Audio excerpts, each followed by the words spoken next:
કોઈ રહી ગઈ નથી. જેટલી થઈ એટલી બધી.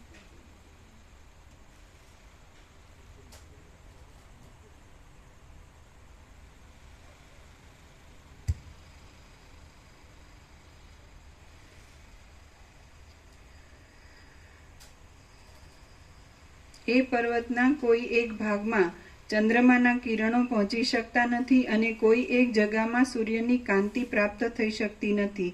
આથી જ એ પર્વત કોઈ સ્થળે અનેક લોકો વડે ખીચોખીચ ભરેલો છે અને કોઈક ઠેકાણે તેની ચો દિશામાં શૂન્યતા સિવાય બીજું કશું જ દેખાતું નથી. કોઈક ઠેકાણે એ પર્વત દેવતાઓના નગરો વડે વ્યાપ્ત છે અને કોઈક જગાએ તે દૈત્યોના શહેરો વડે યુક્ત છે. કોઈક ઠેકાણે એ પર્વત પાતાળના જેવો અતિ ગહન છે તો કોઈક જગાએ એ શિખરો રૂપી ખાંદને ઊંચી કરીને ઊભો છે.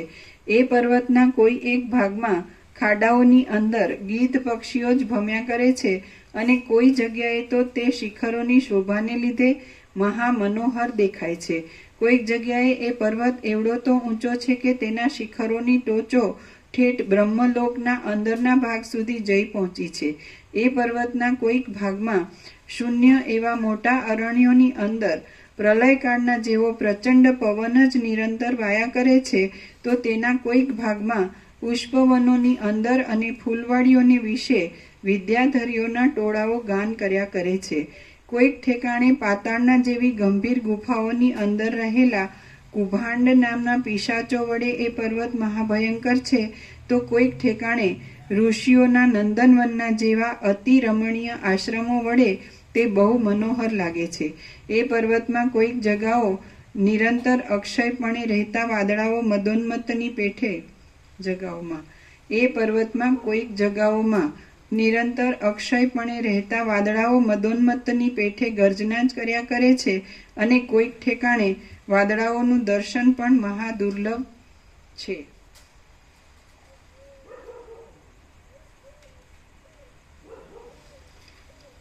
એ પર્વતના કોઈ એક ભાગમાં અંદર રહેલી ગુફાઓને અને ખાડાઓને લીધે ચોતરફ કુંડાળા જેવું થઈ રહેલું છે અને તેથી લોકોને તેની અંદર પ્રવેશ કરવો બહુ મુશ્કેલ પડે છે. એ લોકાલોક પર્વતની અંદર કોઈક સ્થળે ક્ષોભને પ્રાપ્ત થયેલા મનુષ્યો ખડગ કુહાડા આદિના પ્રહાર વડે ભૂતોના નિવાસ સ્થાનોને ઉખેડી નાખે છે તો કોઈક જગાએ એ પર્વત પોતાની અંદર રહેલા મનુષ્યોના સમૂહની સુજનતા વડે સ્વર્ગનો પણ પરાજય કરી દે છે. એ પર્વતમાં કોઈ એક ઠેકાણે નિરંતર વાયા કરતા પવન વડે જ સ્થાવર જંગમ પ્રાણીઓની ઉત્પત્તિ થાય છે અને કોઈક ઠેકાણે તો સર્વ પ્રકારના ક્ષયથી રહિત એવા સ્થાવર જંગમ જીવો એ પર્વતની અંદર સ્થિરપણે રહેલા છે. કોઈક જગ્યાએ તો એ પર્વત મહાવિશાળ નિર્જળ પ્રદેશના પવનના સુસવાટાથી મહાભયંકર જણાય છે અને કોઈક સ્થળે તો મધુર અવાજ કરનારા તથા કમલિનીમાં મદોન્મત્ત થઈ રહેલા સારસ પક્ષીઓ વડે તે બહુ શોભાયમાન દેખાય છે. એ પર્વતની અંદર કોઈ જગ્યાએ જળના તરંગોવાળા વરસાદના વાદળાઓની ગર્જનાઓ સાંભળવામાં આવે છે તો કોઈક ઠેકાણે એ પર્વત મદોન્મત્ત અપ્સરાઓના હિંડોળા ઉપર બેસી હિંચકા ખાવાના વિલાસ વડે જોનારાના મનમાં કામદેવને ઉત્પન્ન કરે છે. કોઈક ઠેકાણે એ પર્વતના સર્વ દિશા ભાગો પિશાચો તથા કુભાંડો પિશાચની એક જાત વડે વીંટાયેલા છે અને ચારે બાજુ તેમની ચેષ્ટાઓ વડે ભરપૂર થઈ રહેલા દેખાય છે. કોઈક ઠેકાણે એ પર્વતની નદીના તટો ઉપર વિદ્યાધરીઓ અને સિદ્ધ લોકોના નૃત્યો તથા ગીતો થતા રહે છે. કોઈક સ્થળે તો એ પર્વત પ્રદેશો નિરંતર વરસ્યા કરતા વરસાદોના નદીઓ રૂપી બાહુઓ વડે ઘસાઈ જાય છે. એ પર્વતના કોઈ એક સ્થળમાં તો નાના પ્રકારના અનેક વાદળાઓ રૂપી ઉત્તમ વસ્ત્રોને નિરંતર ગતિ કરનારો પવન એક બાજુથી બીજી બાજુ લાવે છે અને લઈ જાય છે.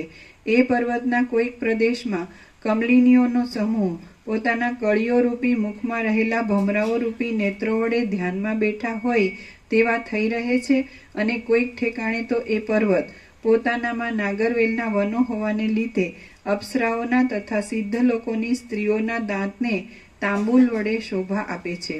કોઈક સ્થળે એ પર્વતની અંદર નિરંતર તપ્યા કરતા સૂર્યનારાયણના પ્રકાશની નીચે મનુષ્યોનો સમૂહ પોતાના વર્ણાશ્રમને યોગ્ય કર્મો કરે છે તેથી તે બહુ જ સુંદર દેખાય છે. તો કોઈક ઠેકાણે એ પર્વતની અંદર રાત્રિના અંધકાર વડે ભરપૂર થઈ રહેલા ઘરોમાં મદોન્મત્ત રાક્ષસો નૃત્ય કરતા રહે છે.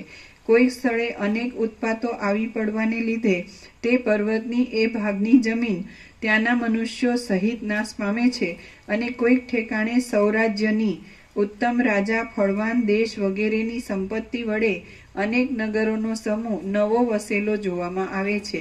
કોઈ જે આ બધો જે આખો પ્રકાશ છે એ જ જોતો હોય અને વિવર્ત ન જોતો હોય તો એક વિવર્ત સાથે અહીંનો વિવર્ત એને કઈ નડે ખરો? જે આખો પ્રકાશ જ જોતો હોય અને વિવર્ત જોતો જ ન હોય, કોઈ છે જ નહીં એવી રીતે ન હોય, એવી રીતે છે જ નહીં એટલે જોતો ન હોય, એને આ વિવર્ત નડે ખરો? એટલે આ વિવર્ત નથી ને પ્રકાશ જ છે એ એવો વિવર્ત છે. આખો પ્રકાશ જ છે આકાશથી પણ મોટો, બરાબર? અને આ વિવર્ત કોઈ વિવર્ત નથી અને આ વિવર્ત પણ નથી. એવી રીતે અહીં આખો પ્રકાશ છે અને કદાચ વિવર્ત ભ્રાંતિવાળાના વિવર્ત દેખાતો હોય તો એ કાંઈ નડે એવો છે જ નહીં, એવી રીતે નડતો નથી અને આખો પ્રકાશ પોતે જ છે.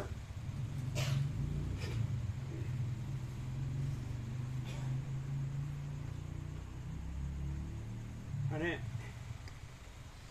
આખો પ્રકાશ પોતે જ છે તો એવું અહીં છે, આ વિવર્ત કાંઈ નથી એવું અહીં છે. તો એવી રીતે આખો પ્રકાશ ન જોતો હોય અને વિવર્ત જ જોતો હોય એ નડે એવા વિવર્તમાં જતો રહે.